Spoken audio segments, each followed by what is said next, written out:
안녕하세요. 그당입니다. 오늘 이야기는 제보 주신 분이 따로 말씀을 안 해주셨는데 일단 제 생각엔 실화는 아닌 것 같습니다. 근데 이야기가 약간 영화 같은 느낌? 재밌어서 후다닥 영상을 만들어 봤습니다. 양진영님께서 보내주신 내용입니다. 그럼 이야기 시작해 보도록 하겠습니다.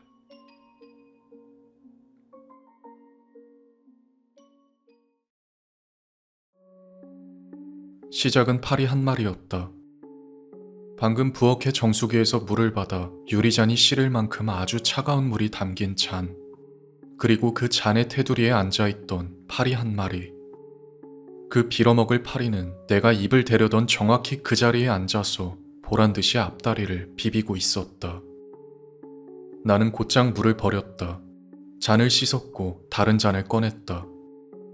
오래된 오피스텔이었지만 고층인 터라 파리는 구경도 해본 적이 없었는데 너무도 오랜만에 본 파리는 너무도 더러웠다. 그리고 새 잔에 채운 물을 미처 다 마시기도 전에 정수기의 출수구 주변에 붙은 두 마리의 파리. 정말 이상한 일이었다. 놈들은 손을 갖다 대도 보통의 파리처럼 도망치지 않았다. 되려 편안해 보였다. 그리고 심지어 그런 와중에 한 마리는 출수구로 들어갔다가 다시 나오는 행동을 반복했다. 그 물을 마신다는 생각만으로도 속이 뒤집혔다. 참다 못한 그날 오후, 나는 커뮤니티 어플로 관리실에 요청을 넣었다. 이 오피스텔의 옵션 중에 가장 마음에 들었던 게 이거였다. 관리비가 조금 센 대신 모든 옵션 사항들을 관리해주는 것. 그리고 당연히 집의 해충 역시 관리 대상이었다.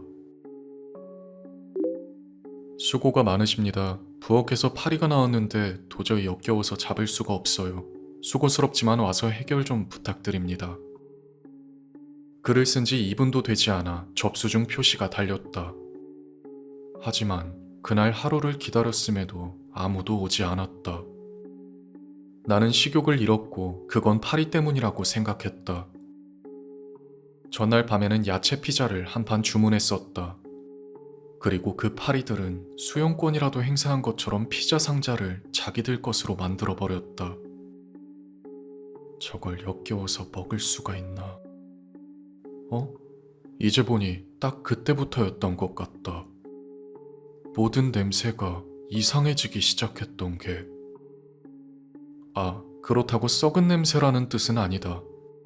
더 자극적이고 진한 냄새였다. 밥솥 안의 밥에서는 부엌 반대편에서도 느껴질 정도로 시큼한 냄새가 났다. 커피는 원두를 갈기도 전에 탄 냄새가 진동했다. 냉장고 문을 열었을 때는 진득하고 달큰한 냄새가 밀려왔고 나는 그 냄새의 역겨움에 질려 냉장고 안을 전부 비웠다. 분리수거는 얼어 죽을 그냥 일반 쓰레기 봉투에 박아 넣었다. 그렇게 둘째 날 아침이 되자 파리는 더 많아졌고 식탁 위엔 무슨 교회 의자에 앉은 것처럼 가지런히 들어서 있었다. 전자레인지 손잡이에는 작은 무리가 모여 있었는데 꼭 지들끼리 회의라도 하는 것 같았다. 내가 직접 씻고 말리고 깨끗하게 넣어둔 텀블러 안에서도 3마리를 발견했다. 아끼는 텀블러인데 그러고 보면 관리실은 대체 언제 오는 거야? 내가 폰을 들고 커뮤니티를 확인하려 하니 파리 한 마리가 휴대폰 화면을 느긋하게 가로질러 걸어갔다. 나는 그것을 손으로 튕겨내려다가 그냥 가만히 지켜봤다. 놈이 움직이는 방식 때문인지 이상하게 손을 대고 싶지 않았다. 그리고 내 요청 상태가 바뀌어 있었다. 출입 불가, 입주민 부재로 기술자가 입실하지 못함. 이게 무슨 개소리야? 나는 계속 집에 있었다. 애초에 어제부터 집 밖으로 나간 적이 없었다. 하지만 아무도 찾아오지 않았다. 벨을 누른 사람도 없고 노크를 한 사람도 없었다. 애초에 이 오피스텔 벽은 얇다 못해 세게 치면 100% 부서질 정도라서 나는 옆집 사람이 자주 보는 TV 프로그램도 알고 있고 윗집 남자가 수시로 여자를 바꿔대는 것도 알고 있다. 이런 와중에 누가 우리 집 문을 두드렸는데 내가 못 들었을 가능성? 전혀 없지. 나는 곧장 커뮤니티에 글을 남겼다. 계속 집에 있어요. 출입 가능해요. 그렇게 글을 써놓고 소파에 앉아 기다리다가 잠깐 졸았던 모양이다. 다음에 눈을 떴을 때는 방 안의 빛이 회색으로 변해 있었고 파리 한 마리가 내 손목 안쪽을 타고 올라가고 있었다. 파랗게 보이는 혈관을 따라 몇 걸음마다 멈춰 앞다리를 닦으면서 나는 그것을 털어냈다. 그런데 다시 돌아왔다. 같은 자리로. 수요일, 냄새가 더 이상 부엌만의 문제가 아니게 된 날이었다. 이제 집 전체의 문제가 됐다. 나는 집안을 전부 뒤졌다. 소파 뒤, 모든 수납장, 싱크대 아래 변기 뒤쪽 틈, 몇 개 없는 가방 안과 그 가방들을 넣어두는 옷장 선반까지. 오! 몇 달 전에 잃어버린 귀걸이 한 짝도 찾았다. 그리고 어디서 왔는지 모를 화석처럼 굳은 파스타면 하나도 발견했다. 이건 어쩌면 내가 이 집에 들어오기 전부터 있었을지도 모르겠네. 하지만 그런 와중에도 죽은 것은 찾지 못했다. 정말 열심히 찾았다. 어딘가에 끼어 죽은 쥐도 없었고 환풍구를 통해 들어온 새도 없었다. 집에서 풍겨오는 그 냄새에는 주소가 없었다. 당연히 근원도 없었다. 그저 존재감만을 내뿜고 있었고 그건 시간이 갈수록 커지고 있었다. 하지만 가장 큰 문제는 냄새가 아니었다.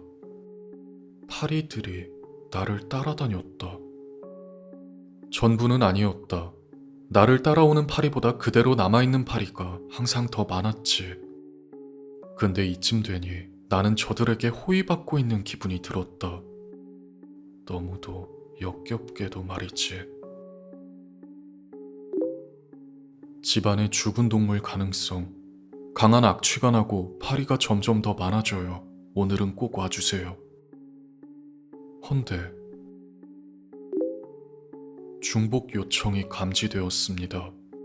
저런 메시지가 뜨며 글이 써지지 않았다. 갑자기 울컥하는 마음이 들어 관리실로 전화를 걸었다. 아무래도 한 차례 푸닥거리를 해야 할 것 같다. 그렇게 신호가 6번 울린 뒤 음성 사서함으로 넘어갔다. 갑자기 빡치는 마음에 처음으로 집주인에게도 전화했지만 이 여자도 받지 않는다. 뭐야 이게? 나 더러워서 못 살겠다고. 그날 저녁, 나는 옆집 문을 두드렸다. 현관 근처에 사람이 있는 건지 안에선 소리가 들렸다. 뭔가 무거운 걸 끌고 있는 소리. 헌데 내가 문을 두드리자마자 갑자기 멈췄다. 그래서 다시 노크했다. 그때부턴 아무런 소리도 들리지 않는다. 아무래도 집에 없는 척 일부러 소리를 내지 않으려 하는 것 같았다. 왜? 내 집의 문 앞으로 돌아왔을 때 커뮤니티에는 새로운 표시가 떠 있었다. 출입 불가. 입주민 부재로 기술자가 입실하지 못함. 나는 그 표시를 10번쯤 읽었다. 아니, 호수를 잘못 찾았다든지 다른 세대문이 열려 있었다든지 무슨 그럴듯한 변명거리도 아니고 내가 집에 없었다는 게 무슨 말이야 도대체? 당연하지만 바로 옆집을 다녀왔으니 그동안 우리 집에 문을 두드렸다면 그 직원의 모습을 내가 못 봤을 리가 없다. 정말 100번 양보해서 한 가지 가정을 할 수 있다. 자기 일을 정말 싫어하는 어떤 직원이 온몸의 힘을 다 빼고 문을 콕 찍어놓고 여기 사람 없으니까 못 들어감 하고 저따위 글을 쓸 수도 있는 거지. 그래, 나도 일하기 싫을 때 있어서 그 마음 충분히 알아. 그니까 다른 직원이라도 오라고 제발. 역겨워서 못 살겠다니까? 나는 다시 글을 남겼다. 저는 하루 종일 밖에 나간 적이 없습니다. 다른 직원분이 와주세요. 그날 밤 소파에서 반쯤 잠들어 있을 때 무언가가 내 얼굴에 내려앉았다. 윗입술에 다리가 닿는 느낌, 눈가에 작은 압력이 한 번 더 느껴지는 감각, 이어서 목을 따라 스치는 가벼운 마찰. 나는 아무것도 없는 곳을 향해 손을 휘둘렀다. 욕실 거울 속, 내 얼굴은 인생 최악의 한 주를 보낸 사람의 얼굴 같았다. 이제 보니 광대뼈를 따라 멍도 들어 있었는데 저게 언제 생겼는지는 전혀 기억나지 않았다. 그래서 호기심에 아플 걸 알면서도 그곳을 눌러봤다. 그런데 아프지 않았다. 멍이 아닌 건가? 생각해보니 욕실 조명 때문이었을 것이다. 여기 이사온 첫날부터 욕실 조명이 상태가 좋지 않았다. 하지만 다음에 일어난 일까지 조명 탓을 할 수는 없었다. 무언가가 오른쪽 콧구멍 뒤에서 움직였다. 그러더니 파리 한 마리가 내 콧구멍 안쪽에서 나왔다. 처음엔 꿈이라고 생각했다. 하지만 이게 꿈이 아닌 것도 알고 꿈이라고 해도 너무 역겨웠다. 아무 색도 없는 듯한 팔이 놈은 내 윗입술을 따라 기어갔고 나는 그것을 싱크대 안으로 튕겨 떨어뜨렸다. 피웅. 파리는 거기서 떨고 있었다. 날개를 활짝 편 채로 바닥에 달라붙어 떨고 있었다. 나는 또 글을 올렸다. 이번엔 손이 떨려서 3번이나 시도해야 했다.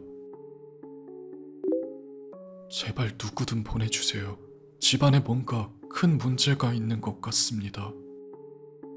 글을 올린 뒤 어플은 거의 1분 동안 로딩 상태로 멈춰 있었다. 그러다 이렇게 표시됐다. 입주민 부재로 이 요청은 종료되었습니다.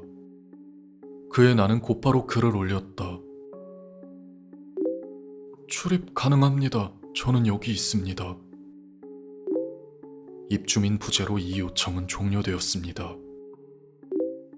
저는 집 안에 있습니다. 부재 아니에요. 입주민 부재로 이 요청은 종료되었습니다. 여기 있다고 미친놈들아. 그리고 그때부터는 어플이 저절로 새로 고침됐다. 아무것도 누르지 않았는데도 계속해서 새로 고침되고 있었다. 그리고 새로운 문장이 떠올랐다. 거주 상태 확인 대기 중. 그날 밤 나는 문자 메시지를 확인했다. 체감상 하루나 하루 반 정도밖에 안 된 것 같았지만 처음으로 확인한 것이었다. 19개. 엄마에게서 4개. 왜 연락을 받지 않냐, 괜찮냐는 내용의 문자들. 집주인에게서 1개. 다시 전화주세요. 확인해야 할 것이 있습니다. 나머지는 직장 동료들에게서 온 것들이었는데 내가 이틀 연속 무단결근했다며 괜찮냐는 메시지들이었다. 나는 곧바로 엄마에게 전화를 걸었다. 벨은 계속 울렸고 음성사서함으로 넘어가지도 않았다. 그런 게 가능한지도 몰랐다. 그러다 통화가 저절로 끊겼다. 나는 모두에게 답장을 썼다. 나 괜찮아. 미안. 휴대폰이 이상했어. 내 엄지손가락이 움직이던 것도 기억난다. 화면에 키보드를 두드리는 작은 진동의 감각도. 그런데 전송됐는지 확인하려고 다시 들어갔을 때 모든 사람과의 모든 대화창이 비어 있었다. 전송되지 않은 상태가 아니었다. 처음부터 내 쪽에서는 그 대화가 한 번도 열리지 않았던 것처럼 비어 있었다. 그때쯤 파리들은 내 소파 위 벽에 일종의 거주지를 만들기 시작했다. 느슨하게 보여 계속 움직이는 얼룩처럼 보였지만 끝내 어떤 모양으로 굳어지지는 않았다. 그리고 오늘 밤에는 내 복도 아래쪽에서 목소리가 들렸다. 무거운 발걸음, 끊겼다 이어지는 무전기 소리, 잡음, 목소리, 다시 잡음. 그러다 누군가 호수를 말했다. 그리고 그 번호가 내 집이라는 걸 깨닫는데 약간의 시간이 걸렸다. 나는 그 소리에 너무 급하게 일어섰고 벽을 붙잡아야 했다. 방이 순간적으로 기울었다가 물이 수평을 찾는 것처럼 천천히 제자리로 돌아왔다. 냄새는 이제 어디에나 있었다. 하지만 나는 며칠 전부터 그 냄새를 거의 맡지 못하고 있었다. 공기가 그 냄새 앞에서 휘어지는 것처럼 보여서 8월의 아스팔트가 아지랑이처럼 흔들리는 것처럼 보여서 그저 냄새가 나고 있다는 걸 알 수 있을 뿐이었다. 이윽고 목소리가 현관 앞에서 멈췄고 한 남자가 노크를 하며 말했다. 경찰입니다. 관리 직원도 함께 왔습니다. 들어가겠습니다. 나는 대답하려 했다. 정말로 대답하려 했다. 입을 열어서 저 여기 있어요. 계속 여기 있었어요. 와달라고 계속 요청했고 진짜 더러워서 못 살겠어요. 라고 말하려 했다. 하지만 그런 말은 나오지 않았다. 비슷한 소리조차 아니었다. 목구멍에서 마른 딸깍거리는 소리만 났다. 그리고 현관문이 열리는 소리와 함께 집안에 있던 모든 파리가 벽과 싱크대와 소파 쿠션에서 동시에 날아올랐다. 철새 도래지에 수만 마리 철새들이 날아오르는 모습이 저러할까? 시골 논두렁에 수천 마리의 올챙이들이 때로 몰려 이동하는 모습이 저러할까? 뭐가 됐건 보는 순간 토악질이 나올 모습이란 건 확실했다. 내 침실의 문은 닫혀 있었다. 내가 닫은 기억은 없다. 솔직히 말하면 나는 더 이상 침실에 들어가지 않는다. 계속 소파에서 지냈다. 그게 언제부터였는지는 모르겠다. 그런데 파리들은 그 침실 문 아래 틈으로 두껍고 끊이지 않는 흐름을 이루며 빠져나오고 있었다. 놈들은 그 좁은 틈을 억지로 비집고 나왔다. 그리고 난 누군가 집에 들어옴과 동시에 배를 맞은 사람처럼 소리를 냈다. 침실 문이 열렸다. 저절로 열린 건지 누군가가 연 건지 솔직히 구분할 수 없다. 침대 옆 바닥에는 어떤 형체가 있었고 나는 지금 아주 오랫동안 그것을 바라보고 있는 것 같다. 그리고 바로 그때 경찰 중 한 명이 말했다. 여기 얼마나 있었던 겁니까? 그 사람이 바닥에 있는 그것에게 왜 그런 질문을 하는지 정말 이해할 수 없다. 나한테 물으면 되는데. 나는 바로 여기 서 있다. 나는 6일 내내 여기 있었다. 그래서 나는 입을 다시 벌렸다. 전부 설명하려고 했다. 커뮤니티에 남긴 글들, 날짜들, 내가 남긴 모든 흔적과 어플의 오류, 이 엉망진창인 모든 기록을. 하지만 파리들이 계속 쏟아져 나왔다. 내 입에선 말이 아닌 파리만 쏟아져 나오고 있었다. 왜 아무도 내가 말할 때 나를 보지 않는지 모르겠다. 왜 아무도 나에게 말을 걸지 않는 거지?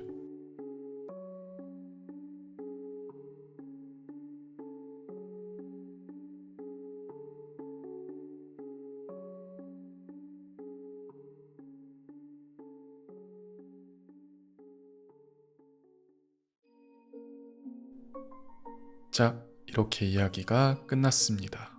어떠셨나요? 이게 제 생각엔 두 가지 정도의 추측이 가능한 것 같아요. 주인공이 죽은 상태에서 이야기가 진행된 상황, 또는 전혀 다른 타인의 기억이나 인지를 자신의 것으로 받아들인 사람의 이야기. 이 정도인 것 같은데 아무래도 첫 번째 가정이 좀 더 높은 확률로 맞지 않을까 합니다. 중간까지는 아마 살아있었을 가능성도 있는 것 같아요. 그리고 일단 옆집에서 들리던 소리가 갑자기 멈추어 버린 것도 약간 이상하고, 아무튼 괜찮은 이야기였던 것 같습니다. 자, 그럼 이야기는 여기까지고요. 오늘도 좋은 밤 되시길.